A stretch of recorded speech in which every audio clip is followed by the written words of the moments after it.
राधे राधे। आखिर क्यों मनाई जाती है सर्वपितृ अमावस्या? क्या है इसके पीछे की कहानी? चलिए इस कथा के द्वारा जानते हैं। सर्वपितृ अमावस्या की कथा। प्राचीन काल में अग्निश्वात और बहिष्पद नाम के पितृदेव थे। उनकी एक मानस कन्या थी अक्षोदा। अक्षोदा ने अश्विन मास की अमावस्या पर पितरों को प्रसन्न करने के लिए तप किया था। तपस्या से प्रसन्न होकर सभी पितर देवता अक्षोदा के सामने प्रकट हुए। उस समय अक्षोदा का पूरा ध्यान एक तेजस्वी पितर अमावसु की ओर था और वह उन्हें एक पलक निहारती रही। उसने अमावसु से कहा, वरदान में आप मुझे स्वीकारें, मैं आपका संग चाहती हूँ। अक्षोदा की इस बात से सभी पितर क्रोधित हो गए और उन्होंने उसे श्राप दिया कि वह पितृलोक से पृथ्वीलोक जाएगी। ये सुनकर अक्षोदा को अपनी गलती का एहसास हुआ और वह क्षमा याचना करने लगी। जब पितरों ने दया कर उससे कहा कि वह मत्स्य कन्या के रूप में जन्म लेगी, वहां ब्रह्मा जी के वंशज महर्षि पराशर उस मत्स्य कन्या को पति रूप में मिलेंगे और उसके गर्भ से भगवान वेदव्यास जन्म लेंगे। इसके बाद फिर श्राप मुक्त होकर वह फिर से पितरलोक में वापस आ जाएगी।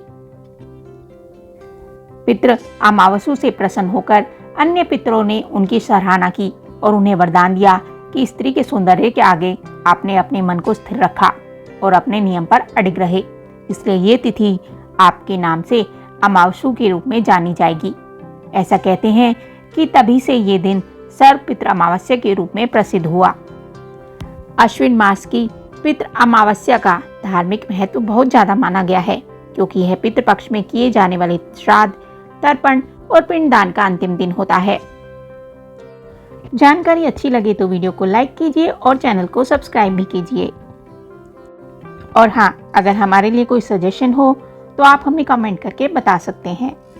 मान्यता है कि इसी दिन पितरों की विधि विधान से पूजा करने के बाद विदाई की जाती है। जिन लोगों को अपने पितरों के दिवंगत होने की तिथि का ज्ञान नहीं होता, वे सभी लोग इसी दिन अपने पितरों का विधि विधान से श्राद्ध कर सकते हैं। चलिए जानते हैं सर्वपितृ अमावस्या के दिन कब और कैसे श्राद्ध करना चाहिए। पंचांग के अनुसार पितरों की पूजा के लिए अत्यधिक महत्वपूर्ण मानी जाने वाली सर्वपितृ अमावस्या 21 सितंबर 2025 को दोपहर 12:16 से प्रारंभ होकर 22 सितंबर 2025 को 1:23 पर समाप्त हो जाएगी। ऐसे में उदय तिथि के अनुसार सर्वपितृ अमावस्या से जुड़ी पूजा और श्राद्ध 21 सितंबर 2025 को किए जाएंगे। कैसे करें सर्वपितृ अमावस्या का श्राद्ध? कहते हैं कि सर्वपितृ अमावस्या के दिन व्यक्ति को तन और मन से पवित्र होने के बाद अपने पितरों की तस्वीर को दक्षिण दिशा में एक चौकी पर रखकर गंगा जल से पवित्र करना चाहिए।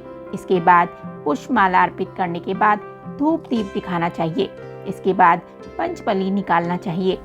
सर्वपितृ अमावस्या के दिन ये कार्य जरूर करने चाहिए। सर्वपितृ अमावस्या के दिन यदि संभव हो तो किसी नदी, तीर्थ या पीपल के वृक्ष के नीचे श्राद्ध करें।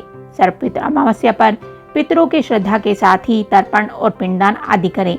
पितृपक्ष के आखिरी दिन गाय, कुत्ते, कौवे, देवता और चींटी के लिए भोग निकालना बिल्कुल ना भूलें, जिसमें पितरों के लिए विशेष रूप से भोग लगाना चाहिए।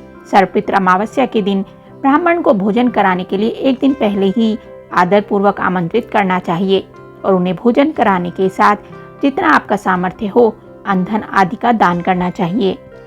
सर्वपितृ अमावस्या का पुण्य फल पाने के लिए 1 अथवा 3 या 5 ब्राह्मण को भोजन के लिए आमंत्रित करना चाहिए। यदि आप ऐसा ना कर सकें तो किसी एक ब्राह्मण के लिए अन्न और धन निकालकर दान कर दें।